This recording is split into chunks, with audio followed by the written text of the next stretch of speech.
ಡಲೇಯಿಂಗ್ಸ್ ಒಂದು small story ಹೇಳ್ತೀನಿ ಕೇಳಿ. ಶ್ರೀಕೃಷ್ಣ ಪಾಂಡವರನ್ನ ಜೂಜಾಡಕ್ಕೆ ಬಿಡ್ತಾನೆ.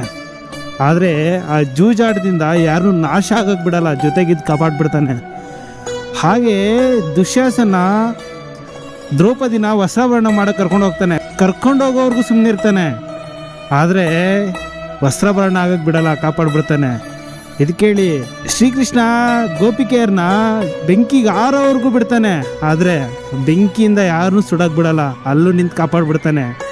So the moral of the stories ಏನಪ್ಪ ಅಂದರೆ, ಆ ದೇವರು ನಮ್ಮನ್ನು ನಾವು ತಪ್ಪು ಮಾಡೋವರೆಗೂ ಬಿಡ್ತಾನೆ, ಆ ತಪ್ಪಿಂದ ಏನಾರು ಒಂದು ಕಲೀಲಿ ಅಂತ.